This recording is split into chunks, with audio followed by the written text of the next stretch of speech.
Ontem nós compartilhamos algumas coisas que fazem parte deste coração do adorador.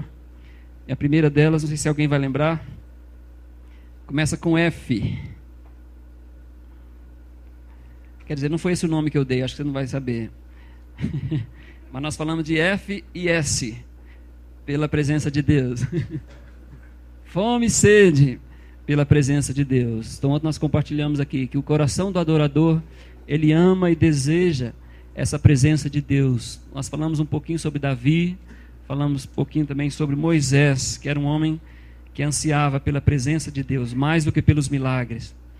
E depois nós falamos também do coração de gratidão que o adorador tem, ou precisa ter, ações de graças. Nós falamos da guerra de Josafá, quando Deus mandou eles cantar um cântico de guerra, que não tem nada a ver com sai o demônio ou o inimigo está derrotado.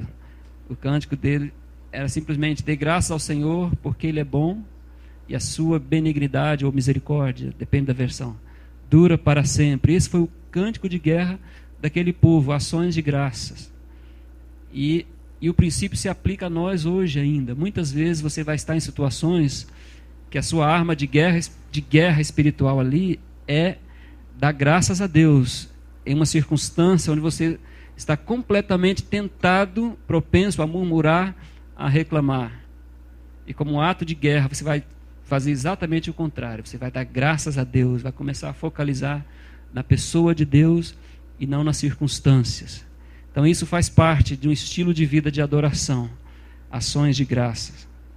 E hoje eu queria falar um pouquinho mais sobre algumas coisas desse coração do adorador. E o primeiro ponto de hoje é o coração de entrega. O coração do adorador é um coração que se entrega. Vamos ler juntos Marcos 14, do versículos 3 ao 9.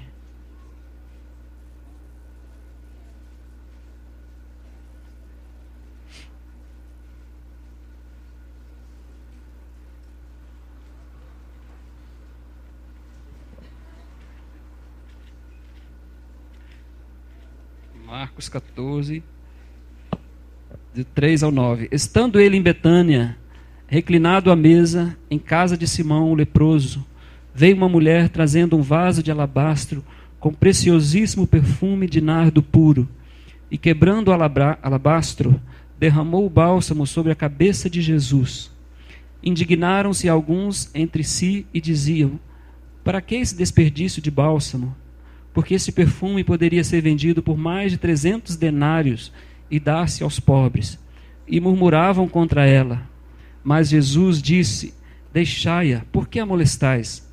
Ela praticou boa ação para comigo, porque os pobres sempre os tendes convosco, e quando quiserdes, podeis fazer-lhes bem, mas a mim nem sempre me tendes. Ela fez o que pôde, antecipou-se a ungir-me para a sepultura. Em verdade vos digo, onde for pregado em todo o mundo o evangelho, será também contado o que ela fez para a memória sua. Amém? Há poucos capítulos à frente, Jesus já vai ser crucificado. Então ele está aqui nos seus últimos momentos, há poucos dias, se não me engano, há 3 dias, algo parecido, de ser crucificado. E ele provavelmente foi convidado para esse jantar, nessa casa, dessa família. E ali, como a gente já pode imaginar, numa mesa de jantar, que é o lugar mais legal assim, para relacionamento, quando você quer ter um tempo legal com seu amigo, você convida ele para sua mesa, para um chá, para um café, para uma janta, para um almoço. Então provavelmente ele estava ali conversando sobre o dia, colocando as notícias em dias. Mas eu creio que Jesus já estava ali sentindo a dor do que estava por vir. Eu creio que ele estava começando a sentir a agonia da morte. E um pouco mais à frente, a agonia se torna tão intensa ali no Monte das Oliveiras, que ele começa a orar e suar gotas de sangue. Tamanha foi a pressão espiritual, emocional e física ali sobre Jesus. E talvez dessa turma toda aqui, a única pessoa que foi sensível ao que estava passando no coração de Jesus, talvez tenha sido essa mulher.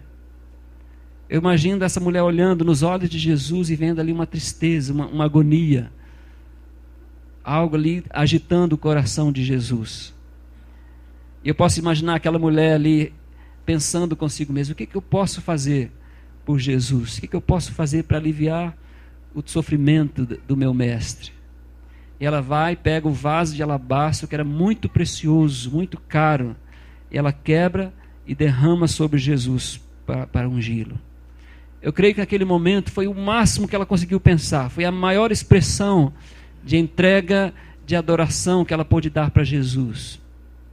Esse para mim é um dos atos mais lindos de adoração na Bíblia. E é interessante que não tem a ver com música, não tem banda tocando. Essa mulher não cantou nada aqui, não tinha um fundo musical.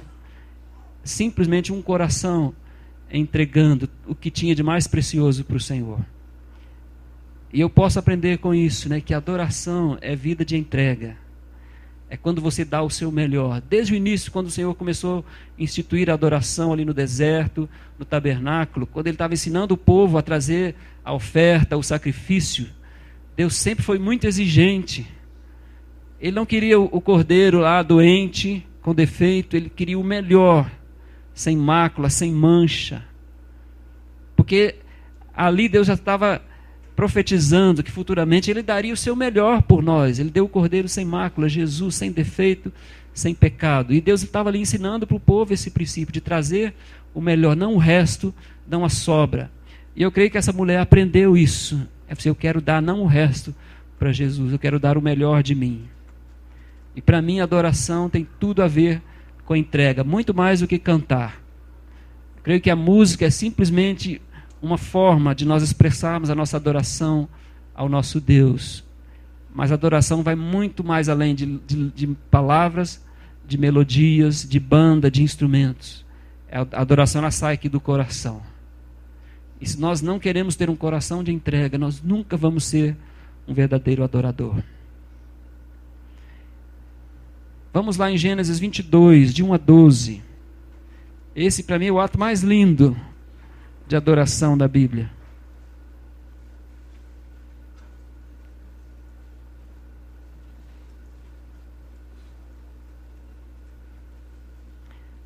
Gênesis 22, de 1 a 12. Depois dessas coisas, pôs Deus a Abraão à prova e lhe disse: Abraão, e esse lhe respondeu: Eis-me aqui. Acrescentou Deus: Toma teu filho, teu único filho, Isaque, a quem amas, e vai-te à terra de Moriá, oferece-o ali em holocausto, sobre um dos montes que eu te mostrarei. Levantou-se, pois, Abraão de madrugada, e tendo preparado o seu jumento, tomou consigo 2 dos seus servos e a Isaque, seu filho, rachou lenha para o holocausto e foi para o lugar que Deus lhe havia indicado. No terceiro dia, erguendo Abraão os olhos, viu o lugar de longe. Então disse a seus servos: Esperai aqui com o jumento, eu e o rapaz iremos até lá, e havendo adorado, voltaremos para junto de vós. Tomando Abraão a lenha do holocausto, colocou sobre Isaque, seu filho, ele, porém, levava nas mãos o fogo e o cutelo. Assim caminhavam ambos juntos. Quando Isaque disse a Abraão, seu pai: Meu pai, respondeu Abraão: Eis-me aqui, meu filho. Perguntou-lhe Isaque: Eis o fogo e a lenha, mas onde está o cordeiro para o holocausto? Respondeu Abraão: Deus proverá para si, meu filho, o cordeiro para o holocausto. E seguiam ambos juntos. Chegaram ao lugar que Deus lhe havia designado, e ali edificou Abraão um altar, sobre ele dispôs a lenha, amarrou Isaque, seu filho, e o deitou no altar em cima da lenha.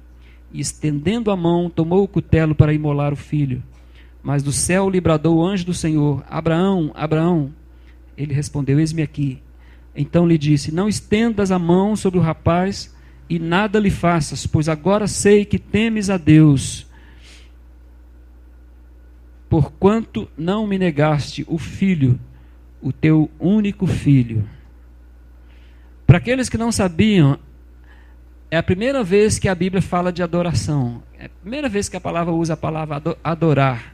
Está lá no versículo 5, né? E disse a seus servos: Esperai aqui com o jumento, eu e o rapaz iremos até lá, e havendo adorado, voltaremos para junto de vós. É a primeira vez que a palavra menciona adoração. E mais uma vez, adoração sem música, adoração sem banda, adoração sem cânticos. Essa adoração aqui era um homem levando o seu filho, com certeza o coração sangrando ali de dor, de entregar o bem mais precioso, o fruto da promessa. Isaac não era simplesmente um filho. Ainda que ele fosse só um filho, né? Quem é pai aqui sabe a dor que seria ter que entregar seu filho. Mas além dele ser filho, ele era um filho muito especial, filho da promessa, um filho que chegou aos 100 anos de idade, foram muitos anos de espera, era a promessa da continuidade, da descendência. Eu imagino Isaac com uma alegria da casa, tanto que o significado do nome era sorriso, né? Era a alegria de Deus ali, manifesta de forma visível, palpável para aquele casal. E de repente Deus vem e pede esse tesouro tão grande para aquele casal. E Abraão, ele encara a situação como uma oportunidade para adorar a Deus. E muitas vezes nós fraquejamos nisso, quando Deus nos coloca diante de nós a oportunidade de sermos provados, de passarmos pelo deserto, pela dificuldade. Muitas vezes não é a adoração que sai do nosso coração, é exatamente o contrário. Mas eu creio que Deus quer nos ensinar, assim como Ele ensinou a Abraão, no momento da dor, dispõe o teu coração para adorar a Deus, que possa sair da sua boca, né, gratidão, expressões de adoração e de louvor ao Senhor. Faça como Abraão: depois de eu adorar meu Deus, eu vou voltar. Não sei de que jeito, não sei o que vai ser de mim, o futuro está nas mãos de Deus, mas depois eu vou adorar o meu Senhor e vou voltar. Talvez fazer como Davi, né? Ali jejuando, porque o filho estava doente. Quando trouxeram a notícia, né, que o filho havia morrido, ele adorou a Deus, lavou o rosto e voltou. Ele conseguiu adorar a Deus na hora da dor, na hora da perda. Talvez Deus esteja pedindo algo para pessoas aqui, né, que significam muito para você. Não sei qual é o Isaac da tua vida, né, que Deus está pedindo. Mas uma coisa eu digo: mesmo Deus que pediu a Abraão Isaac e honrou o sacrifício de Abraão, é o mesmo Deus da tua vida. Ele vai honrar o teu sacrifício. Deus deu o melhor por nós, por mim e por você. Abraão obedeceu, deu o seu melhor para Deus, e hoje nós somos abençoados através da vida dele. Talvez quando Abraão recebeu aquela palavra: em ti serão benditas todas as famílias da terra, talvez ele nem imaginou o preço que iria lhe custar para abençoar todas as famílias da terra. Para sermos bênção, muitas vezes temos que passar pelo caminho estreito da aprovação, mas é Deus nos preparando, é Deus nos aproximando dele. E com Abraão foi tão tremendo que ele foi chamado de amigo de Deus. Você não vê Deus chamando todo mundo de amigo aqui na Bíblia, mas Abraão foi chamado amigo de Deus. Através da sua entrega, da sua obediência, da sua fé, ele teve o seu relacionamento tão aproximado de Deus, tão trabalhado ali, a intimidade com o Senhor, que Deus o chamou de amigo. E eu creio que Deus quer nos chamar de amigos também, à medida que nós nos entregamos e obedecemos. Então, se você quer ser um adorador de verdade, dispõe o teu coração para viver uma vida de entrega. Amém? Mais um detalhe do coração do adorador: ele é um coração de filho. Ele entende o seu lugar de filho, não apenas servos. Às vezes é fácil nos sentirmos servos de Deus, funcionários do Deus Altíssimo, né? Mas muitas vezes o desafio é se sentir filho. Tem muita gente no corpo de Cristo que ainda não se sente filho, se sente apenas servo, não consegue nem falar pai para Deus, ou se fala, parece que fala, mas não, parece que não bate aqui dentro, né? Mas vamos ler o que Jesus fala ali para a samaritana sobre a verdadeira adoração, em João 4, versículos 23 e 24.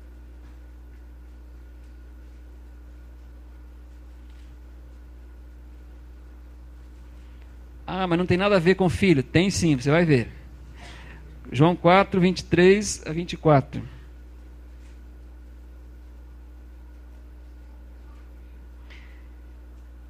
Deus é espírito e importa que os seus adoradores o adorem em espírito e em verdade.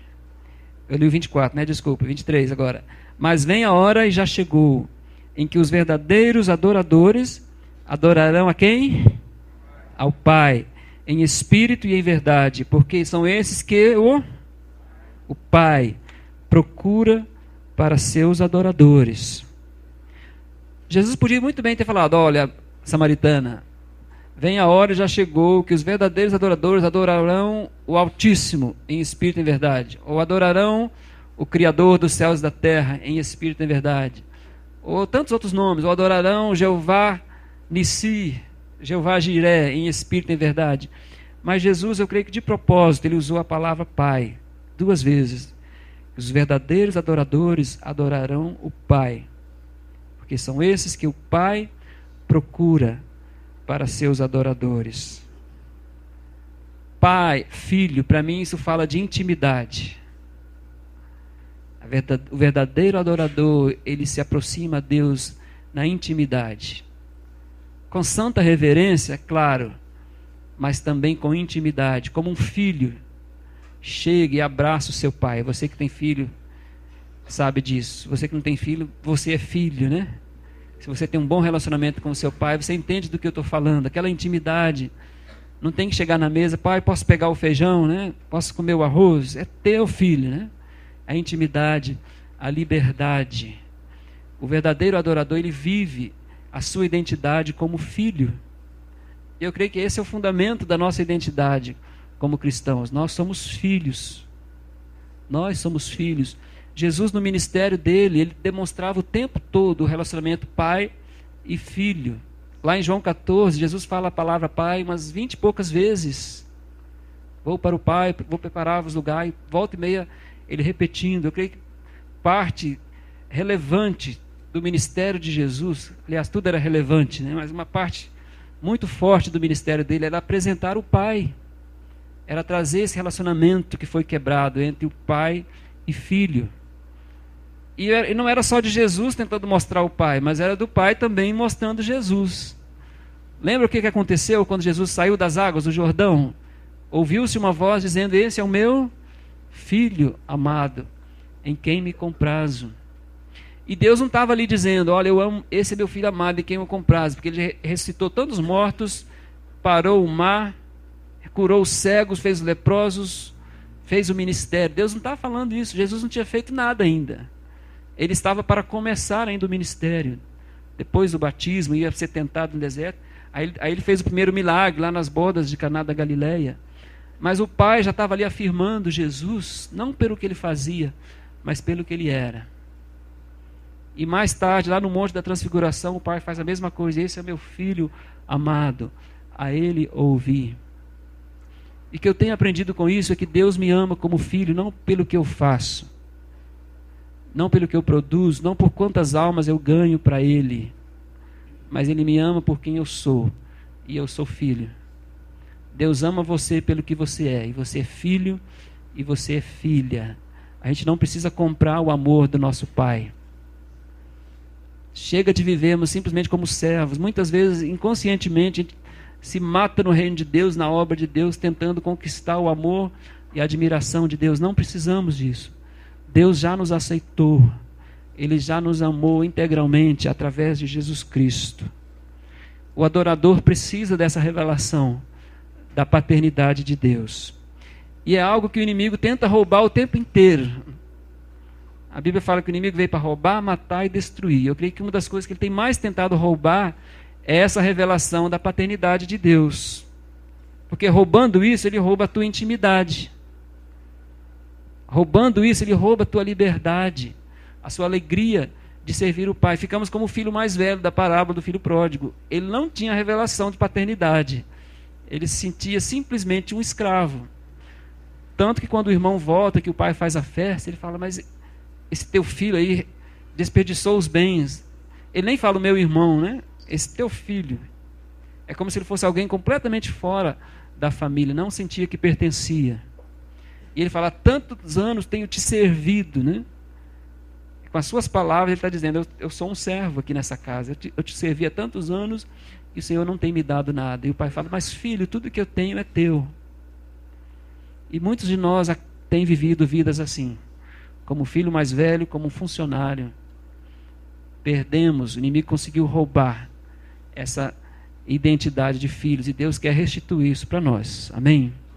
Se você se sente assim, Deus quer restituir para você o seu lugar de filho na mesa do Pai.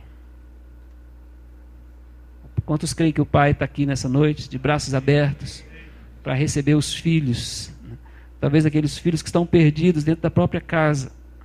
Talvez hajam filhos que estão fora da casa também, que hoje Deus trouxe você aqui. Não foi por acaso. Deus tem um plano para a tua vida. No coração do Pai há um lugar para você. E muitas vezes essa dificuldade de ver Deus como Pai tem a ver com a nossa relação com o nosso Pai físico. Tem muitos que nem conheceram seus pais. Talvez porque morreu, ou talvez porque deixou a família. Tem um relacionamento distante.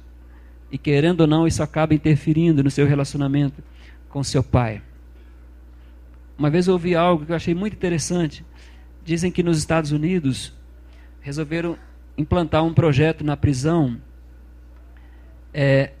No Dia das Mães, uma firma que fabricava cartões, eles iam oferecer cartões para os presos enviar para suas mães, de graça, só para promover esse link dos prisioneiros com as suas famílias. E eles lançaram esse projeto e foi um sucesso total. Faltou cartões. Surpreendeu os que lançaram. Todo mundo queria cartão para mandar para sua mãe. Aí eles ficaram tão empolgados, a firma que fez isso ficou tão empolgada, falou, vamos fazer isso agora no Dia dos Pais, né? Aí fizeram mais cartões ainda. Quase ninguém quis o cartão para mandar para o seu pai. E eles puderam ver ali claramente, a maioria dos prisioneiros tinha um problema com seu pai. Muitos foram abandonados pelo pai, foram maltratados pelo seu pai, muitos nem conheceram seu pai, alguns foram abusados sexualmente pelo seu pai. E isso mostra o que é que o inimigo tem conseguido fazer nas gerações para roubar a nossa revelação de Deus Pai. O homem, o chefe de família, é o exemplo, é o embaixador de Deus para representar Deus para os seus filhos. E, infelizmente, o inimigo tem atacado furiosamente os lares. E tem tantos filhos quebrados por aí. Não gosta nem de ouvir citar a palavra pai. Não querem nem saber disso. Quando fala que Deus é pai, para eles é um conceito completamente estranho. Precisam da restauração de Deus. E em um grau ou outro, todos nós somos uma geração órfã. Porque nós não tivemos pais perfeitos. Não existe um pai perfeito aqui na terra. Por melhor que ele seja, ele não vai fazer tudo certinho. Ele vai falhar. Nós somos falhos, somos imperfeitos. Então, em algum grau ou outro, todos que estão nesse templo aqui hoje à noite fazem parte dessa geração órfã e precisamos sermos restaurados na nossa paternidade, no nosso lugar de filho, no nosso entendimento. Eu queria ler para vocês uma história que eu vi num livro, Maravilhosa Graça. Talvez vocês já conheçam, mas vamos ler de novo. É uma adaptação da parábola do filho pródigo. E esse escritor, ele escreveu uma história chamada A Filha Pródiga, né? Eu creio que até tem ajudado as mulheres a entender, né? Então ele pegou a parábola do filho pródigo e fez a adaptação. Então na nossa história aqui não é o filho, é a filha pródiga. Diz assim, uma jovem cresceu no interior de Michigan, Estados Unidos. Seus pais, um pouco conservadores, não aceitavam seu piercing no nariz, a música que ela ouvia, nem o comprimento das suas saias. Eles a repreenderam várias vezes e ela dizia por dentro, eu odeio vocês. Um dia, após uma discussão, ela grita com seu pai quando ele bate à sua porta para tentar conversar. E naquela noite ela põe em prática um plano que ela ensaiou muitas vezes. Ela foge de casa. Ela havia visitado Detroit uma vez, numa excursão com um grupo de jovens da sua igreja. Os jornais muitas vezes anunciaram com detalhes os problemas com drogas, gangues e violência em Detroit. Então ela conclui: esse é provavelmente o último lugar onde seus pais iriam procurá-la. Califórnia ou Flórida, talvez, mas nunca Detroit. No segundo dia em Detroit, ela conhece um homem que dirige o maior carrão que ela viu em sua vida. Esse homem lhe oferece uma carona, a leva para almoçar e arranja um lugar para ela ficar. Ele lhe dá algumas pílulas que a faz sentir melhor do que antes. Afinal, eu estava certa, ela pensa. Meus pais estavam me privando de toda essa diversão. E a vida boa continua por 1 mês, 2 meses, 1 ano. O homem do carrão, o qual ela chamava de chefe, a ensinou algumas coisas que os homens gostam. Ela mora numa pensão de luxo e tem tudo o que quer. Uma vez ou outra, ela lembra de seus familiares, mas a vida deles parece tão sem graça que ela nem parece acreditar que um dia cresceu lá. Um dia, ela vê sua foto impressa numa caixa de leite com a pergunta: você viu essa garota? Mas agora ela tinha cabelos loiros e com toda a maquiagem e piercing que usava, ninguém iria a reconhecer como a garota da foto. Após 1 ano, os primeiros sinais de doença começam a aparecer. E ela fica chocada com quão rapidamente o seu chefe mudou. Nos dias de hoje não podemos dar moleza, ele fala. E quando ela percebeu, já estava na rua sem 1 centavo no bolso. Quando o inverno chega, ela acaba dormindo às portas das lojas. Dormir não é bem a palavra, porque uma adolescente à noite, em Detroit, nunca consegue relaxar. Grandes olheiras começam a aparecer e a sua tosse começa a piorar. Uma noite, enquanto está deitada e acordada, ouvindo passos na calçada, de repente sua vida parece completamente diferente. Ela não mais se sente como a dona do mundo. Ela se sente apenas uma pequena garota perdida numa cidade fria e ameaçadora. Seu bolso está vazio e ela está faminta. Ela precisa de ajuda. Ela encolhe as suas pernas debaixo dos jornais que havia empilhado em cima de seu casaco. Uma imagem vem nitidamente à sua mente. O mês de maio, no interior de Michigan, quando 1 milhão de cerejeiras floresciam e ela corria entre as fileiras das árvores à procura de uma bola de tênis. Deus, por que eu saí? Ela diz para si mesma, sentindo enorme e profunda dor no coração. O meu cachorro em casa come melhor do que eu aqui. Ela soluça amargamente e sabe que mais do que tudo que ela quer é voltar para casa. Ela liga para casa 3 vezes e só ouve a secretária eletrônica. Nas primeiras 2 vezes, ela desliga sem deixar a mensagem. Mas na terceira vez ela diz: papai, mamãe, sou eu. Eu estava pensando em talvez voltar para casa. Estou pegando o ônibus amanhã e vou passar por aí por volta da meia-noite. Se vocês não estiverem lá, bem, eu acho que vou ficar no ônibus e seguir até o Canadá. O ônibus leva 7 horas de Detroit até a sua cidade, Michigan. E durante esse tempo, ela começa a pensar nos erros do seu plano. E se seus pais estivessem fora da cidade e não receberam sua mensagem? Por que não esperei mais um dia para conseguir falar com eles? E mesmo que eles estivessem em casa, provavelmente já me dariam como morta. Eu deveria ter dado mais algum tempo para eles se recuperarem do choque. Seus pensamentos iam e vinham, e a cabeça cheia com as preocupações e o discurso que ela estava preparando para o seu pai. Papai, sinto muito. Eu sei que estava errada. A culpa é toda minha, não tua. Papai, você me perdoa? E ela repete essas palavras centenas e centenas de vezes, um nó apertado na garganta, enquanto ela ensaiava o seu discurso.